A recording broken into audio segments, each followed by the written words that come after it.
Kyra from KyraWilliamsFitness.com, and today we are talking nutrient density and the importance of it.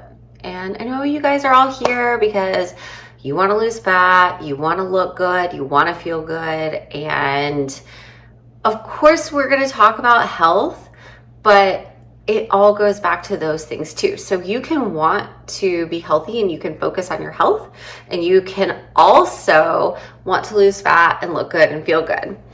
Personally, I want both. So just because you want one thing doesn't mean you can't want the other. And then also, honestly, if you want to look your best, you're probably going to feel your best. If you don't feel good on the inside, you're probably not going to look so great on the outside. And also at the end of the day, if you're not healthy, then your body is more likely to either store body fat or not be able to build muscle. Only a healthy body is going to, healthy is encapsulating of everything, and that includes your metabolism.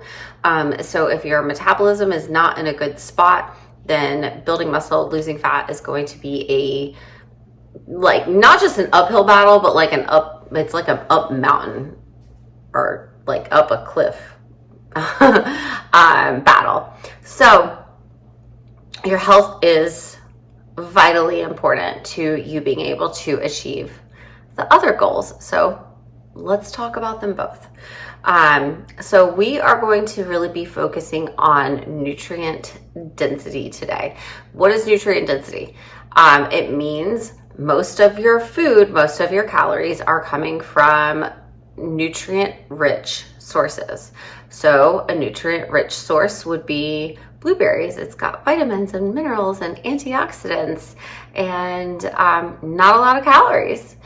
And steak. Steak is very nutrient rich. You've got lots of amino acids. You've got some good fatty acids in there, and not a lot of calories, like compared to brownies. Don't have a lot of vitamins and minerals in brownies. Probably don't really have fiber. Got a lot of sugar and fat, and a lot of omega-6 fatty acids. Which are a little bit more going to be more inflammatory in the body. Sugar is going to be very inflammatory and very high in calories. So as like few calories, big bang for your buck, right? So not necessarily a few calories, but a lot of nutrients in the few calories that you are consuming. So big bang for your buck. Because I want you to think about this. So let's say you make $5,000 a month, and you've got to budget that out. You've got to pay your rent, your mortgage, you've got to pay your car payment, you've got to pay like kids' tuition, you've got to buy groceries, you got to keep the electricity on, you've got like internet, phone, and then you also, you still need money to be able to like go out and do stuff, be able to like take your kids out, be able to go out to eat with your husband, be able to buy new gym clothes, be able to afford your gym membership. You make $5,000 a month, and you've got to budget all of that. And so you're like, okay, I've got to allocate this $4,500 to all of those things that I just listed. I only have $500 left to play. You're going to budget those $5,000 that you make and spend them on the things that you know you need to spend them on, and then you have a little bit of money left over. So if you are thinking about a caloric budget, if you are consuming 2,000 calories a day, you know that you need to get some high quality amino acids. You need to get some fiber. You need to get lots of vitamins and minerals, antioxidants. You know that you need to get in good cholesterol, good healthy fats. So you like, okay, cool, I'm going to eat all of these foods and that's going to supply me with that. And I've got, that's 1,800 calories. I've got 200 calories left over that I can just kind of like, I can have, you know, a brownie after dinner, and I can have a couple bites of my husband's pizza, or I can have a glass of wine. So you allocate most of your calories to the good stuff, just the way that you would allocate most of your money to the bills that you know you have to get paid. Okay, so think about it, just it's a budget. And by doing this, you're gonna feel so much better. You're not gonna get like the up and down with the blood sugar, because you're not gonna, you know, spike your blood sugar by eating a bunch of refined foods that digest very quickly and spike your blood sugar. So you're not gonna get the ups and the downs in the energy levels and in the mood, and potentially even with like anxiety and depression and feeling like you're addicted to something. You're not going to get that, because it's going to, you know, the less refined and manufactured the food is, the more likely your body is going to be able to digest it in a proper manner. So it'll kind of keep your energy level stable. It's going to, and this is also going to help you be healthy a lot longer in life. It's going to help you you're going to be fuller longer. Eating lots of fiber and fat and protein keeps you full longer. So you're not going to have these cravings. I mean, you're still going to have cravings. Like there's nothing wrong with like having a craving. But it's not going to be that like overwhelming craving. You're going to stay fuller longer, which is going to just kind of like help you feel better. And honestly, it's going to help you, you're going to look better. We have our cells, so we have like our cells can oxidize, right? And it's a natural, normal process of life process, but we don't want to have a whole lot of oxidation, because that can cause inflammation. And so that's having antioxidants, which we consume through food. Those are going to help you, like you don't age as fast. So by eating things that are high in antioxidants, like blueberries, for example, or kale, like think about your darker colored fruits and vegetables. Those are higher in antioxidants. Pomegranate, that's a great one this time of the year. You're fighting literal like aging. So you're going to look better too. So that's why we want to do this, because I mean, at the end of the day, we want to look good. We want to feel good. We don't want to have a lot of energy. We don't want to be like overrun by these insane cravings that are making our mood go up and down and all this stuff. We want to just be steady and be happy. So, that's why doing this, like focusing on eating mostly nutrient rich foods, these are all the things that it's going to do to help you. And I want you to just kind of think about this too, because I don't ever like want to say like, don't eat that. I mean, the time that I will tell you don't eat that is truthfully when like, if I know that something has been, you know, linked to cancer, it's like, don't eat sucralose. Okay. Like I feel pretty good about saying like, don't eat sucralose. Or don't, like, if you are celiac, like don't eat gluten. Like those are the times where it's like, it's literally like basically poison to your body. Like at that point, I don't really have a problem with saying like, don't eat that. Like don't eat crayons. But everything else, moderation. Do you see that? That's cookies. Like I have a cookie every day. I love them. They make me really happy. And so nothing is off the table, but we want to think about pushing out the stuff that doesn't serve you. And so by bringing in more of the good stuff that does serve you, that helps kind of push out the bad, or the stuff that doesn't serve you. Not bad. Nothing's bad. Nothing's good. Food is just food. Just some of it is going to feel better and serve you. And some of it is not going to feel great and it's not going to serve you. And so by thinking about like, what are all of the things that I can be eating that are really, really great for me, then it just kind of naturally pushes out the stuff that isn't great for you. So let's talk about what those things are. Amino acids. So there's a bunch of amino acids. 9 of them our body cannot make. There are other ones where we can eat different amino acids and our body can, reproduce, like the non-essential. So, but there are 9 that we have to get through food. And those are found in animal meat, soy, and quinoa. The thing though about soy, well, I can't speak to soy necessarily, but quinoa is, even though it does have all 9, it doesn't have a ton of all 9. So really you're just better off eating animal protein. That includes dairy, that includes fish, that includes eggs. So if you don't want to eat chicken and beef and pork, you can still eat fish, you can still eat eggs, and that's going to help you get those 9 essential amino acids.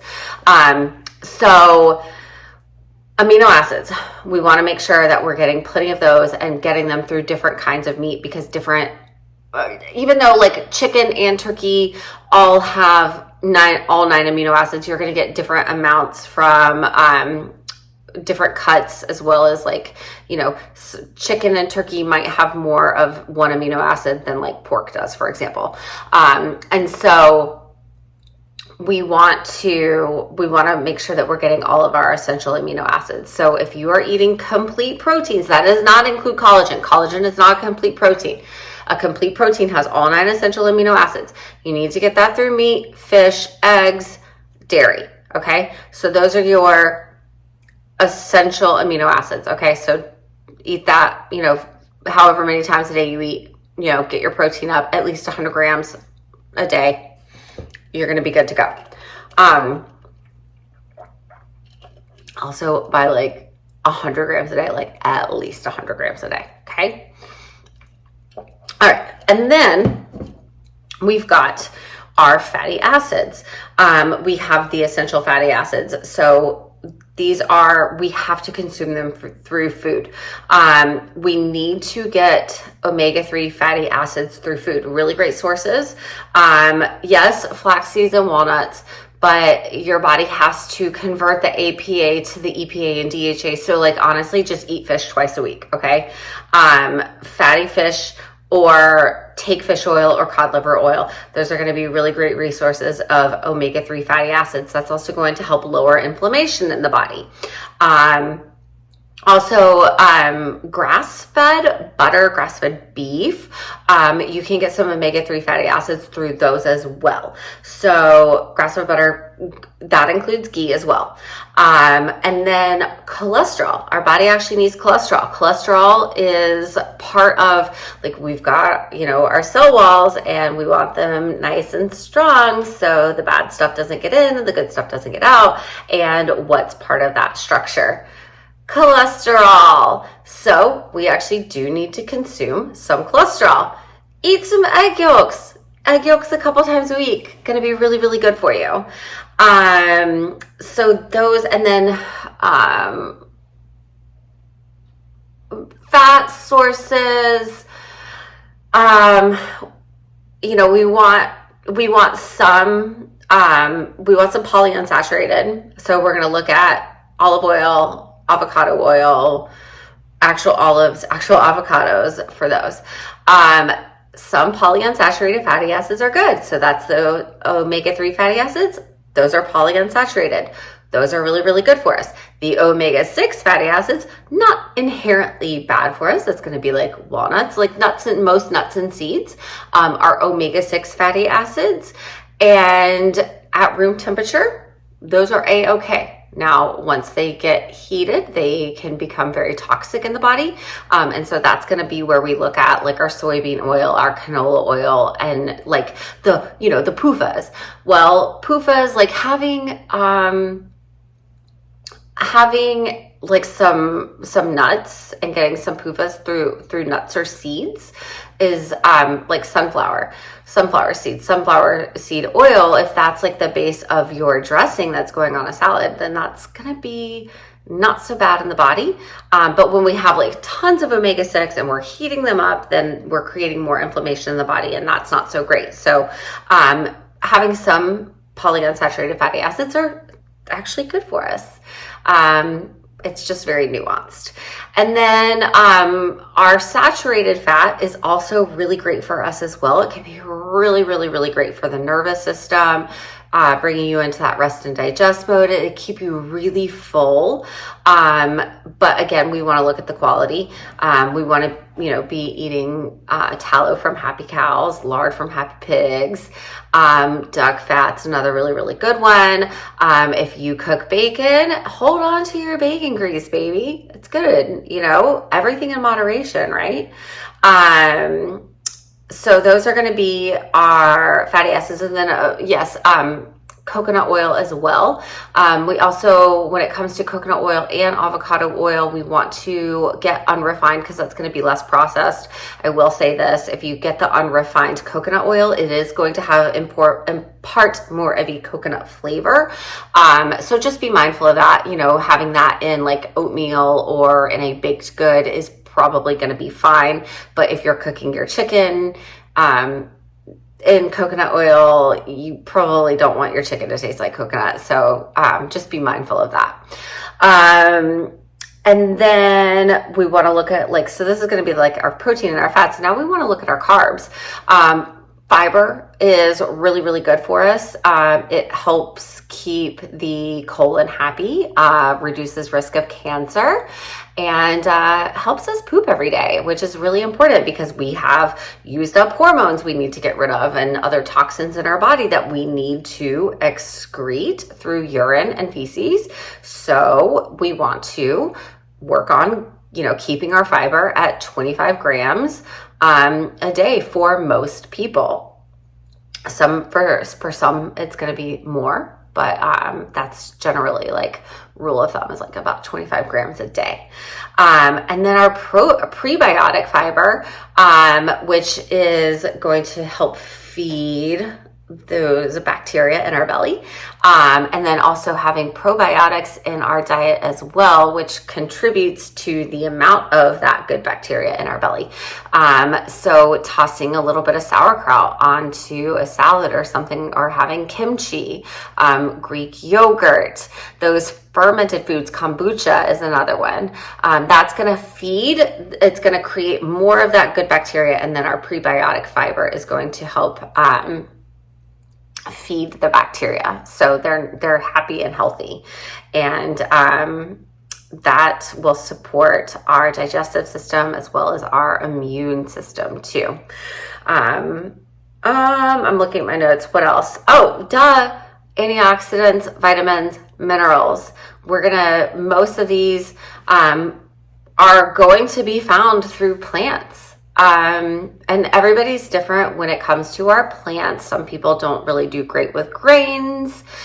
Some people don't necessarily do great with beans. Some people don't digest certain kinds of vegetables all too well. So we're all very, very different here.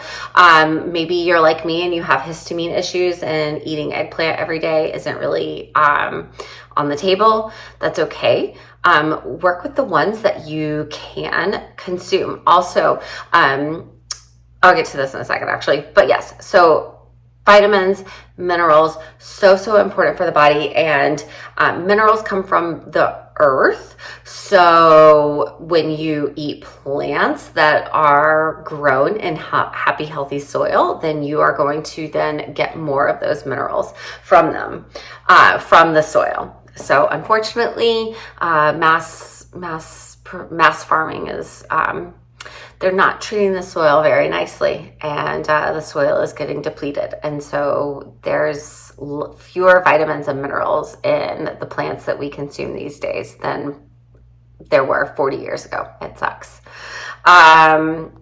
But nonetheless, we still want to try and get these from whole food sources. Now, you're probably going to think like, oh, well, can I just take a vitamin?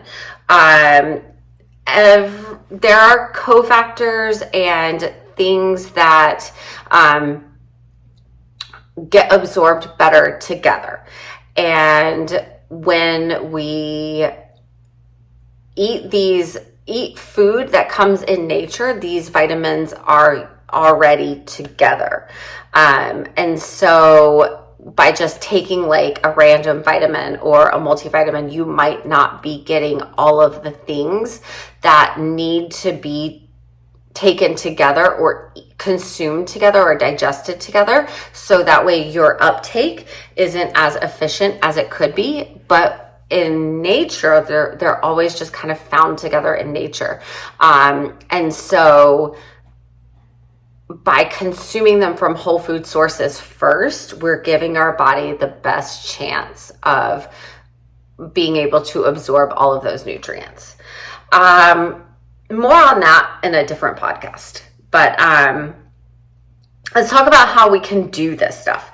So every day I want you to think about eating the rainbow. Roy G. Biv. Red, orange, yellow, green, blue, indigo, violet. So red, strawberries. Orange, persimmon. Y, yellow, banana, or yellow squash. G, green, that's easy. Kale, broccoli, green bell peppers. B, blue, so we've got blueberries. Purple cabbage, that might be indigo. I don't really know the difference between blue and indigo. But I think like blue, all right, so think blue, purple. Purple potatoes, Japanese yams, yum. And then, violet, that's purple. So blue, indigo, violet. Yeah, like I said, those purple yams. Purple cauliflower. Yeah, which is also like white's left out there. Why not add like cauliflower? It's good for us. It's got a lot of vitamin C. White potatoes, really, really good for us. Lots of minerals in those guys. So Roy G. Biv plus white. So think about trying to and it doesn't have to be every day. You're not going to be perfect about this every single day. You're not going to eat one of each of those every day, but just be thinking about that. Like when you go to your grocery store, like, do I have something? Look at all of this in my cart. I have nothing that's purple. Let me grab something that's purple or blue. And then also eating with the seasons. So the seasons are constantly changing. Like right now, this is being recorded in November. So we're getting a lot of our root vegetables right now. We're getting persimmon. We're getting pomegranate. What's really interesting is a lot of these vitamins like persimmon, pomegranate, like right now, those have got lots of vitamin C. Guess what that does? It helps boost our immune system. And then like during the spring, we're going to see like carrots. Well, what does that have? It's got nutrients in it that literally protects our skin from the sun. Those carotenoids helps us see better. And if we eat with the season, then we're going to always get that vast array of food. Now, the way that things work these days is like you have access to anything, anytime, and that's cool. But if you like eat locally, then you're also going to be eating seasonally, which is also really good for the environment too, because then all of that stuff doesn't have to travel nearly as far. And you're getting fresher food that's going to last longer. And also the fresher it is, the higher in vitamins and minerals it is too. So also advantage to that. Utilizing local market, CSA, a local butcher, those things, you're going to get what you get when your butcher has what he has, or your fishmonger is going to have what they have. So you just kind of have to go with it. And then also trying new recipes, trying different cuts of meat that you may have never had, doing like well, this is an interesting one I was reading about this morning. So like I'm like starting to put like fermented stuff into my food. My histamine levels are at a pretty good place right now. That's a different podcast for a different time, but I can do sauerkraut right now. So I've been adding a little bit of sauerkraut onto my lunches. So trying to get in those fermented foods. And then also this was the interesting one. So like, I don't like liver. Like I like goose liver, which is really inhumane and terrible, but gosh, it's delicious. But like, I hate pate and I hate beef liver. But those organ meats can be really, really good for us. Now, it's not great if we have them like in a lot and all the time, but having like a little bit. So you could buy liver and like chop it up into little pieces and then freeze it. And then you just take it like a pill every day. And that can help get you a lot of those nutrients that are in organ meat, or you put it in a grinder and you can kind of make like dressings out of it. And it makes you don't really taste it. It just makes it like very, very rich, which we've also, I think my husband's done with sardines too. And it made like a killer dressing, like bone marrow. Oh my gosh. He made bone marrow chimichurri once. And I ended up getting really sick because I ate too much of it. But it's stuff. And then also you can make broths too. But that, like I personally am not going to be making broths. Like I'm not trying to ferment my own food, but like I can buy sauerkraut from Publix and, I can try and eat the rainbow. So we're all in different places. But then what does this look like in practice? So, all right, breakfast. It's super easy breakfast swaps that are going to help you get more nutritional value in your calories. So if you eat eggs, get pasture raised eggs, or go to like your local friend or farmer that has little happy chickens that run around outside all the time. Those are going to have a lot more omega-3s. They're going to have higher quality fatty acids than your sad chicken eggs. Like those, think about like when the yolks are like orange, they're so delicious, but when they're like barely yellow, it's like, sad, not good to me. If you are cooking with butter, go ahead and swap it over to Kerrygold grass-fed butter. It's delicious. Let's see. And then, like I said, just trying like seasonal fruits. Right now pomegranate is a great one. Persimmon is a great one. Apples are still, in season. So think about what kind of fruit you can have. And that kind of also applies to snacks too. Like try seasonal fruits and vegetables. Let's see. Snacks. Oh yeah. If you always do like regular yogurt, which I don't really know anybody that does anymore, try Greek yogurt. Try cottage cheese if you are normally like a yogurt person. And then, so snacks, and then lunch. So if you're typically like a romaine iceberg kind of gal, swap it over to some leafy greens, like spring greens. Spring greens are a great one to get started because they're darker green, so they're gonna have more antioxidants. And like those, like spring greens don't really taste like anything to me. Arugula can be pretty bitter. Spinach can be kind of gritty. So those might not be like your go-tos right away if you're coming from iceberg and romaine. So try spring greens. I think you might like it. Swap. I'm reading my notes here. Oh, swap dressings. So if you are using like, I don't know, like wishbone dressing or something like that, and like you look at the label and it says canola oil or soybean oil, get that out of here and get one that the primary oil is avocado oil or olive oil. Primal Kitchen is a really good brand for that. And then swap dressings.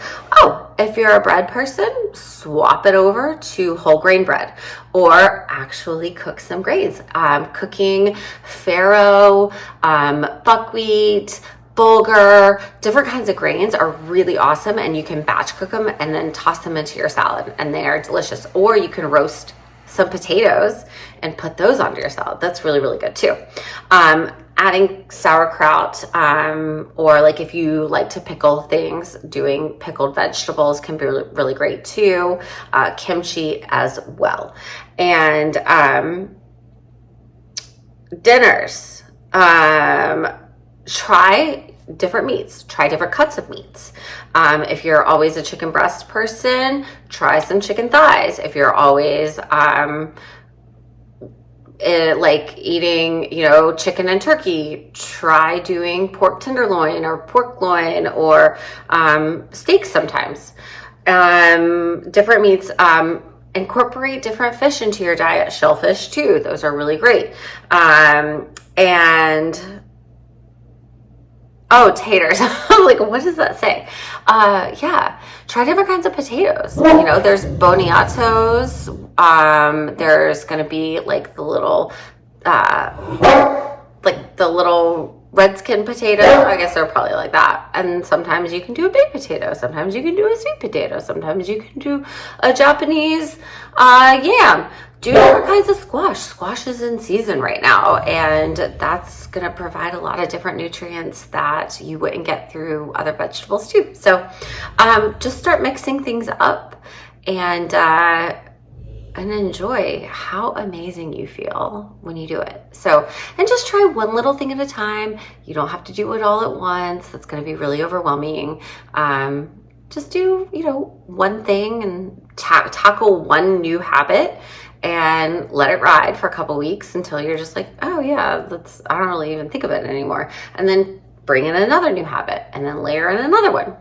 And it'll be amazing. So if you have any questions, or if you need help with this, how you can do it, like a little bit more specified recommendations, please reach out to me. I am happy to help, and we can work together, and you can reap all the benefits. So Kyra at KyraWilliamsFitness.com is my email, or just social media, Kyra Williams Fitness, and hit me up and let's talk. So thanks for watching.